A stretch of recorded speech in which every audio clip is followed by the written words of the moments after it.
Welcome to Darkwood Brew, a convergence point online and offline for people of faith and other spiritual seekers who seek community and companionship, inspiration and encouragement for the journey through life's dark wood.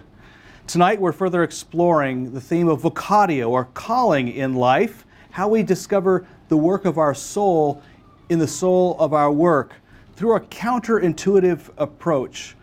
We are suggesting tonight that God gifts us with the call to temptation to help us find our calling in life a little bit quicker and easier.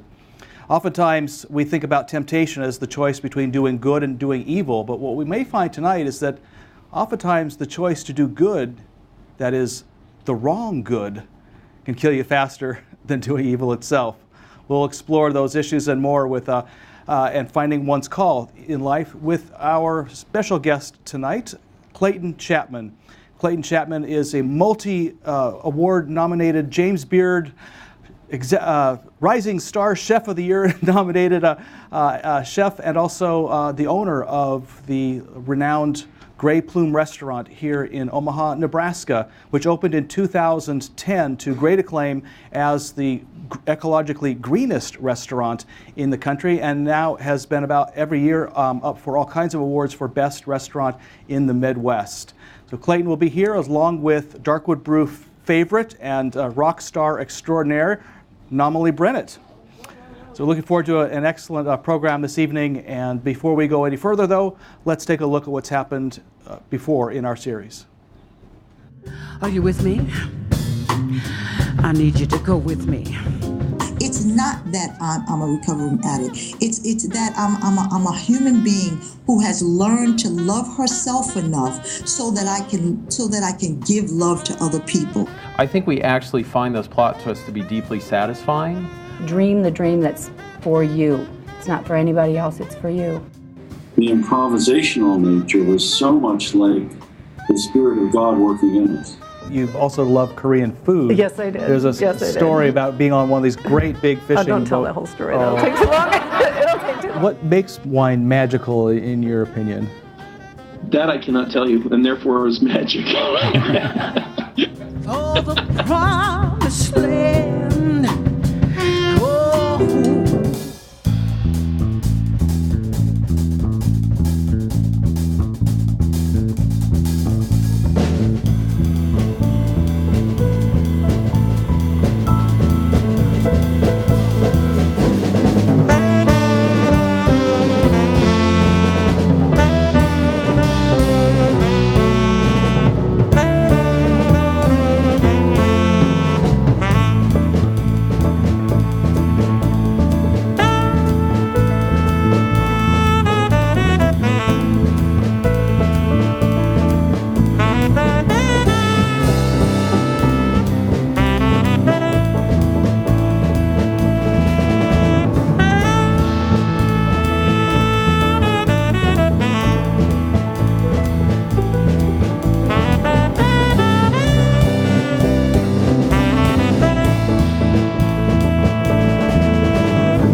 Well, before we go to Clayton, we want to open, as we always do, with our Numa Divina passage for the evening. Every week at Darkwood Brew, we focus on one particular passage from Scripture during the front half of our program with our guest, and then also at the back half of the program through our meditation. So I invite Tracy Halverson to read for us a passage from the book of James, chapter 4, verses 11 through 17 in the Message version.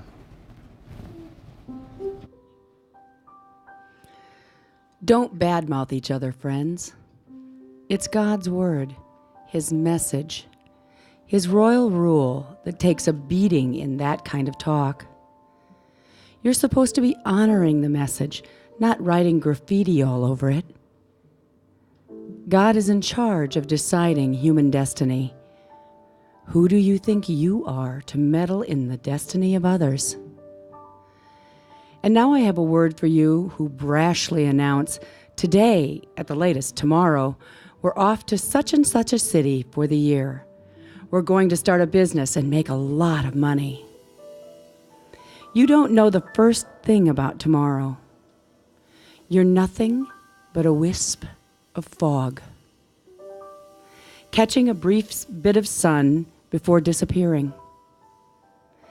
Instead, make it a habit to say, if the Master wills it, and we're still alive, we'll do this or that. As it is, you are full of your grandiose selves. All such vaunting self-importance is evil. In fact, if you know the right thing to do and don't do it, that, for you, is evil.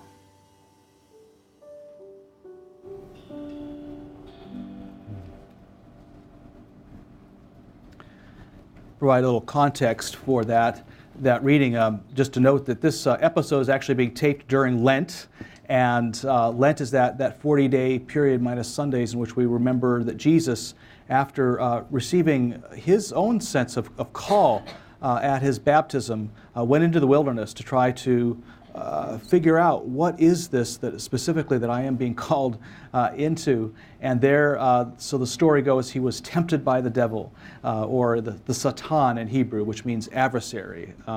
And there, you think about that story.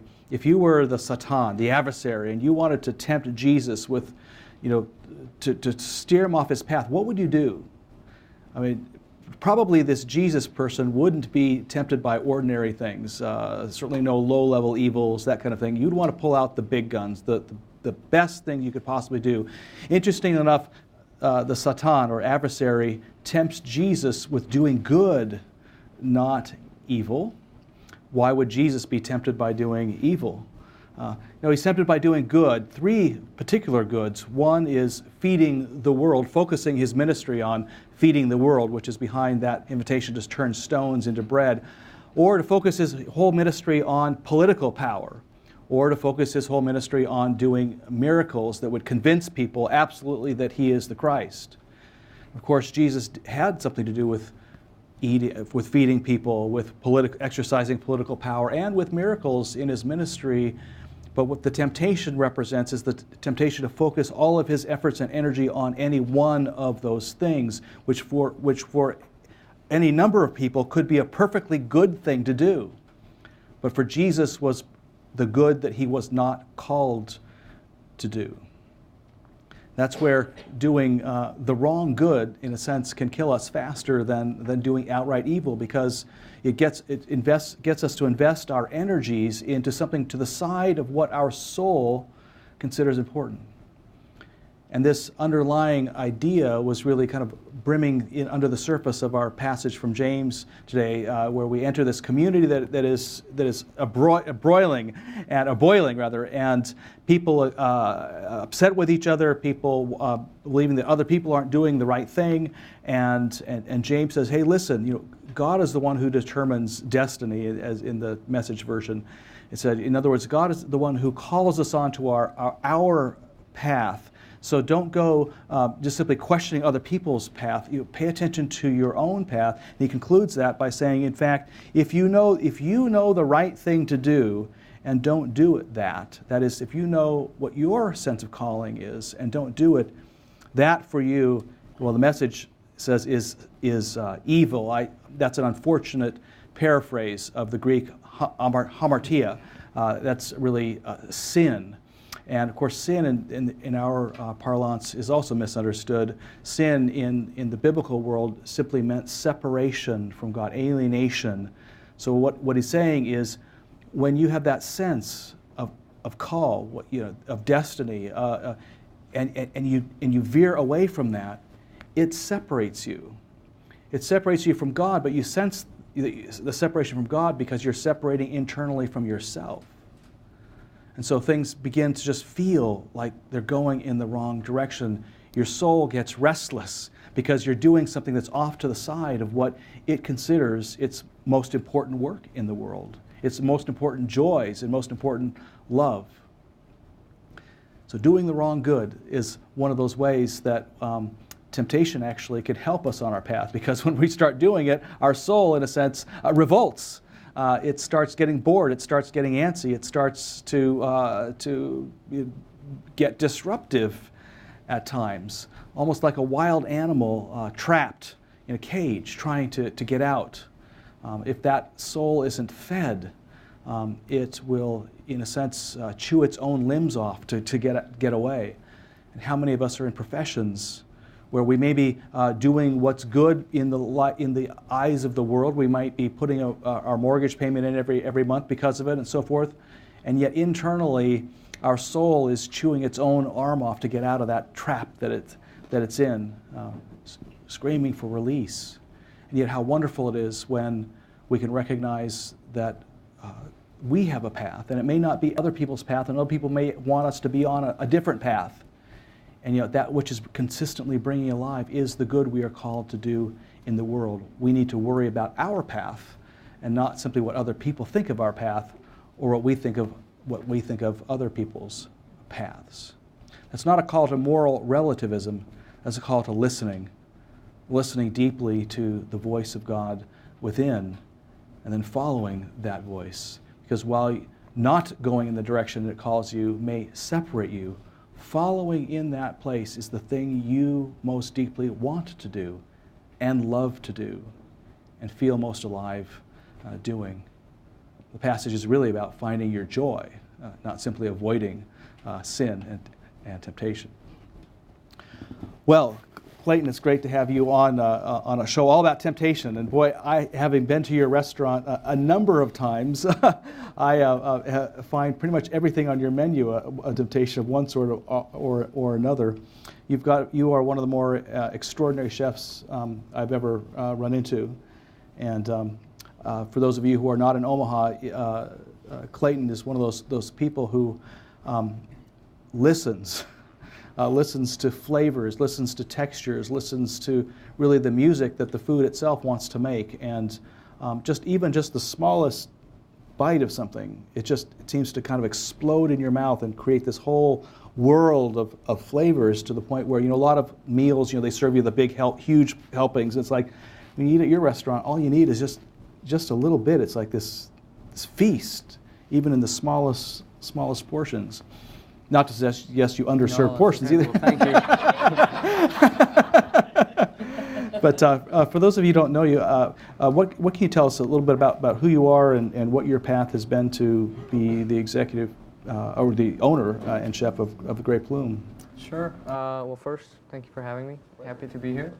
I'm an Omaha native, so I grew up in Omaha, working in a series of restaurants, as a young teenager, starting as a sandwich artist at Subway. As most of us start, but really, in all honesty, starting as a dishwasher in a small Cajun restaurant that was owned by two retired military guys. When I was kind of able to see firsthand what it was like to, for them at least, what it was like to run a small business. I enjoyed the kind of aspect and the fast pace and the ever learning that was required of me, and it stuck. They started giving me small projects of doing prep, and then eventually moving me on the line, and I loved it. So I worked in a series of restaurants in Omaha before attending culinary school in Chicago. So I graduated from the Illinois Institute of Art in downtown Chicago with a culinary arts degree, and I worked at in a fine dining restaurant in Chicago for a few years before eventually traveling and making my way back to Omaha. You worked with some fairly big names in Omaha, in Chicago, as I recall, too. I did. I worked at a restaurant called True.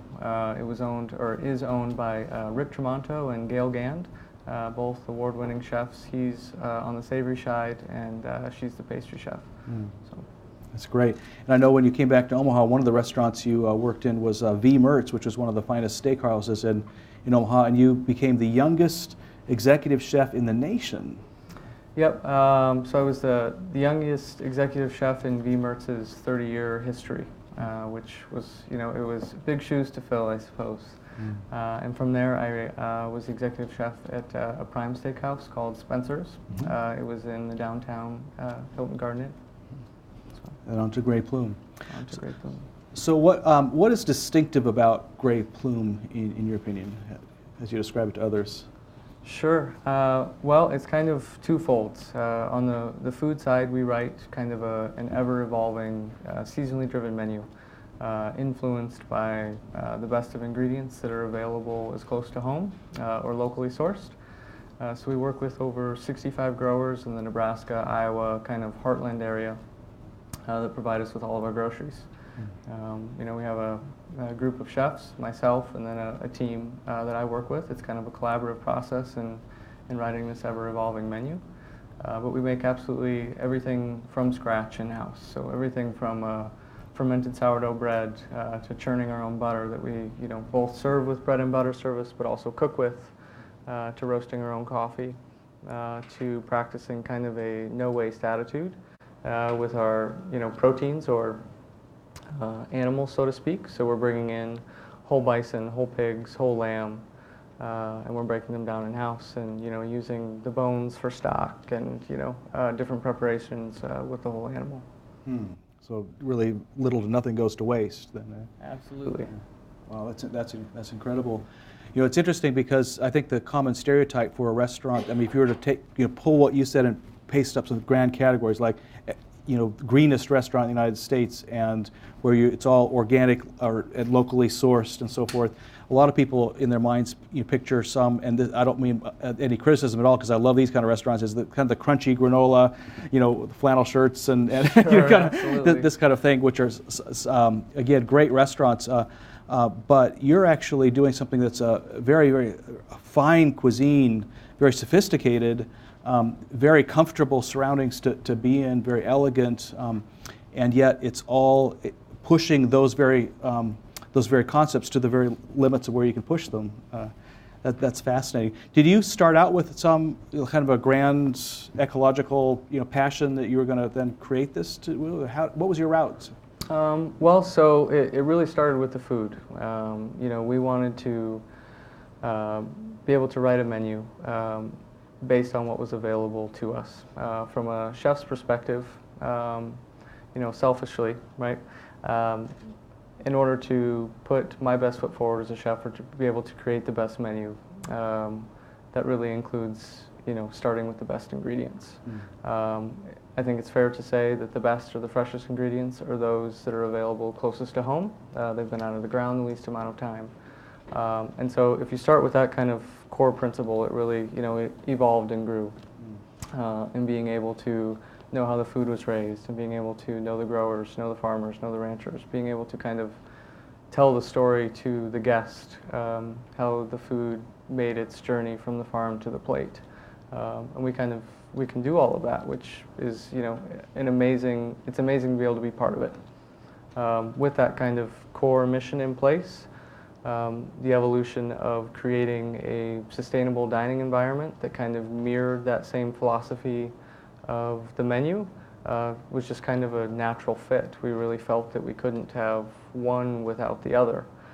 And in an effort to kind of maintain, you know, our transparency or our authenticity and our kind of our business practices, you know, we started with, you know, a core group of initiatives that we wanted to put in place. Composting, recycling, vermiculture with our leftover menus once we had printed them on both sides. For those that aren't familiar with vermiculture, it's composting with worms and shredded paper.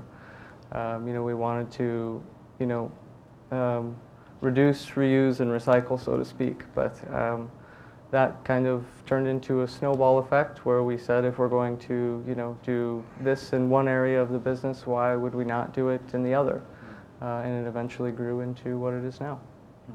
That actually, as you're saying that, I just heard James's passage over and over again. You know, just in a very organic way, in the sense that you found that good that you had this draw to do, that lit you up, and you realized that, well, if we're doing that, then we need to be whole at doing this. Otherwise, it would separate us from ourselves in a sense. You know, I think that's actually a very organic way of what James is saying when he says, you know the right thing to do, and if you don't do it, it's separation. You know, Absolutely. And so one thing leads to another, and I understand that you the organic piece of that equation too came, well, organically, so to speak? Certainly. Well, it really, it started when my wife and I were pregnant with our first child. We had kind of decided, before he was born, that we were, really evaluating the way we lived our lives. And, when you have to start caring for somebody other than yourself, it really forces you to think about the way you do things. And so we had decided before he was born that, my wife, well, both of us, but mainly her, we were really going to make his baby food because we wanted to, be aware of what he was eating and where it was coming from and how it was sourced and how it was raised. Because as that greatly affects us on a much larger level. So that was kind of the beginning of it. We had, I had worked with a series of local growers, working as a chef in other restaurants and things, but that was really the catalyst that really made us kind of stop and look at what we were eating and, what we were feeding him. And as a chef, that was kind of the transformation of, rather than just looking at ingredients and thinking about putting, good flavors together or showcasing technique or something, it really turned into what I could source from the best possible sources and creating a menu based on those ingredients. So you kind of started with this love of your child, and what's best for your child, and one thing leads to another, and that's what's best for us older folks. Yeah, you bet. So everything, basically local. I think over 90% of your menu, even in the winter, is local. It is. And organic. And does that mean that you can? It doesn't sound like you can plan out a menu very far in advance. Then, if you're relying on just what's local. Yeah, we often tell. I mean, it's funny depending who you ask, but. We often write the menu like 3 times before it actually, is a finalized thing. We'll write a menu based on the season and based on what we think is, going to be coming to us. Then we'll write a menu based on, what the ingredients are that the farmers speak with us about that, are upcoming. And then we'll actually write a menu based on what comes in our door. And that's such a metaphor for life. Yeah, the constant fluctuation or the ability to adapt is a good paraphrase. But they typically tend to be sort of similar but very different at the same time. So what happens? You've written the menu twice already, and then the farmer brings in something that's you were expecting, I don't know, carrots, but there's beets or something like this. Sure. What does that trigger then? This is probably the day of or the day before. It'd be pretty close to when you actually have to be coming out with something to serve. What process does that trigger then? I think it's good because it forces us to constantly I don't like to use the phrase like on the top of our game, but it forces us to always be thinking and to always be engaged in what we're doing. It forces us to collaborate, as a group of chefs and to kind of say, you know what, I'm fried today.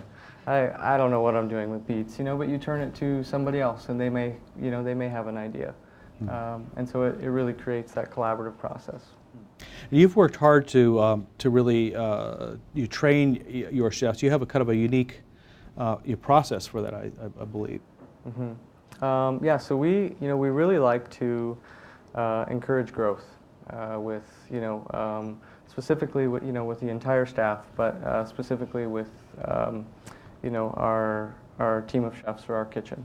I think that can be said that there are a lot of people that work in the front of the house where it might be a step in their progression until they're because they're pursuing another degree or they're pursuing another profession of some sort.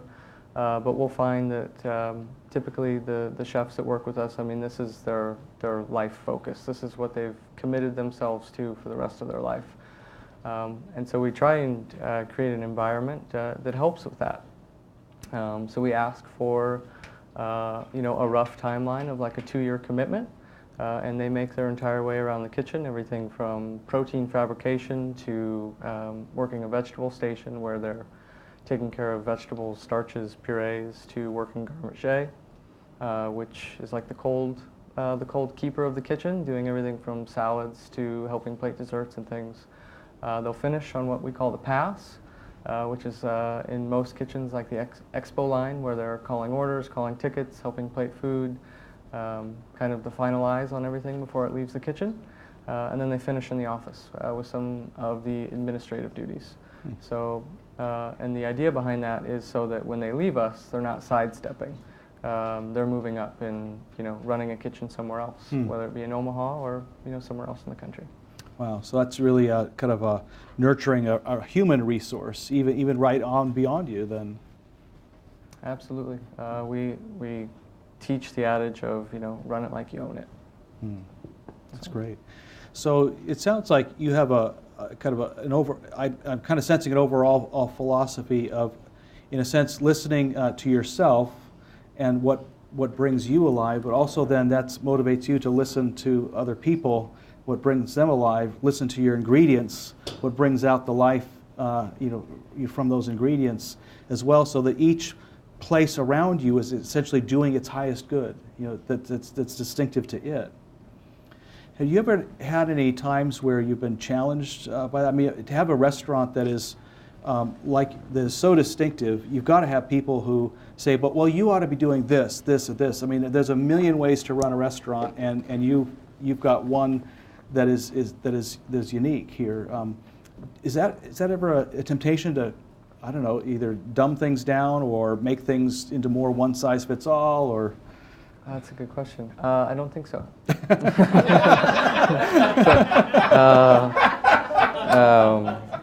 No, I think that, we feel very fortunate to do what we do every day.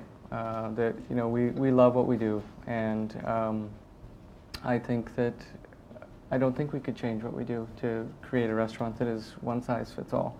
Because I think that's what makes it special or makes it different. Yeah, I don't know if that exactly answers your question, but I think what you just said is it would be, for us, it would be a sin. It would be a separation. Yeah. There you go. Absolutely. Absolutely.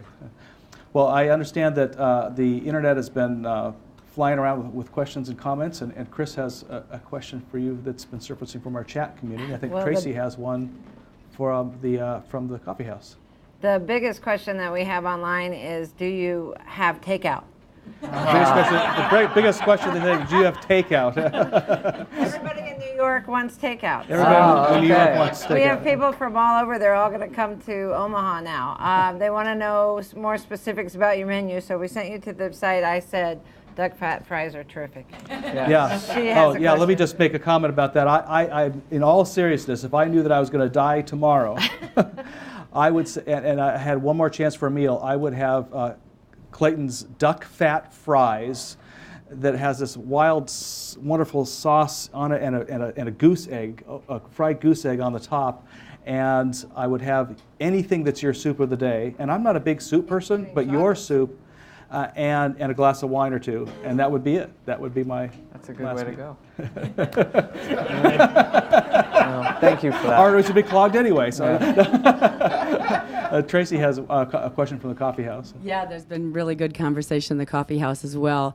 And one of the questions that came up here is, why call it the Gray Plume? Oh. Okay, great question. So Gray is actually our son Hudson's middle name. Plume is kind of, French for feather, so a homage to traditional French cooking, or the way that I was classically trained, but also the thought of sticking a feather in a wing in a dream-taking flight. Well, it sounds like your dream is not only taking flight, but it's starting to soar. Well, thank you for that. We'll appreciate your coming on with us tonight. We also appreciate those of you who on the internet will not be able to benefit from this. I'm sorry, but we're drinking Gray Plume coffee, which I've got to say, we normally have good coffee here anyway. This is like extraordinary. We're gonna have to start. We're gonna have to figure out some arrangement, and Gray Plume bread for the communion setting as well. We appreciate you're adding to that. And if people want to find you, then who are outside of Omaha, how do they do that? Well, they can find us on thegrayplume.com. They can also find us on Facebook, on Twitter, on Instagram.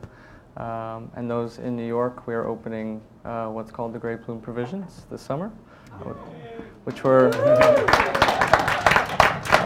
extremely excited about, but a way to make ourselves accessible on an everyday level to the home cook and things of that nature. So a lot of the items that we make at the restaurant will be available in both retail and online. That's fantastic. Well, look for that. And is that going to be a website? Is Grape Bloom Provisions then? It'll be an extension of the Grape Bloom website. So just go there. Yep. Excellent. I'll look forward to that myself. All right. Well, coming up, we will be transitioning into the meditative portion of the program. But just before we move any further, I want to also invite you back next week, where we'll be concluding this series on Vocatio. And actually, it'll be a special week because we're actually concluding, well, this will be the final episode of 12 six-part series that we've been in for the last 2 years, called By This Way of Life. It's the final episode of the final series, so that will be very special. We unfortunately have our lowest guest for the whole series on as guest that evening. Scott Grissell will be interviewing me, so for that. But then the following week we'll be back and with a special celebration of that whole series, kind of doing a retrospective of what, that was a 12 six-part series about 12 key aspects of this way of life that we're being invited into by Jesus. What were some of the highlights? What were some of the learnings, the insights from that? So that'll be a very special time as well on the 27th. And this coming Holy Week, we will not be broadcasting through the Darkwood Brew during Holy Week, but again, Easter will be on, and then also on the Wednesday following Easter, we'll be broadcasting our Spirit Lab through the Darkwood Brew site that we've been during Lent.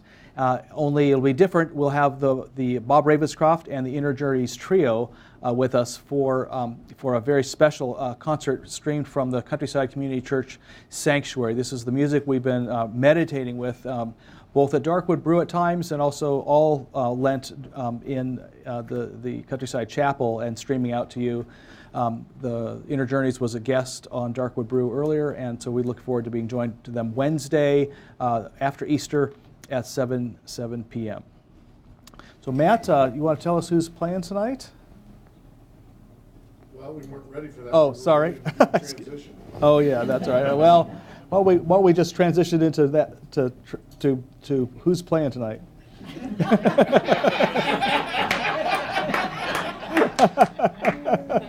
Wow. We, of course, are featuring Nomley Brennett tonight. We're very excited about that. I want to introduce the guys in the band quickly. Mr. Dan Cervini on the piano, Carlos Figueroa on the drums, and Steve Gomez on the bass. You ready for us to do it? Let's do it. All right, this is an original by Nomley Brennett. This is called Turning Song.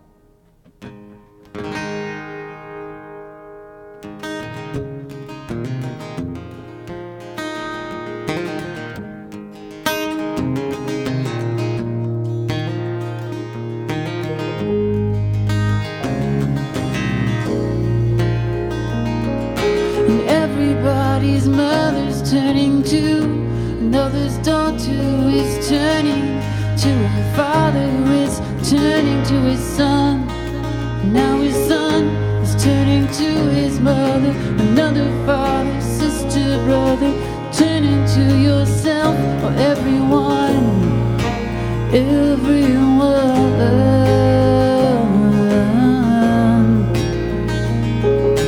Everything is turning black, or turning white, turning wrong or turning right. Everything I say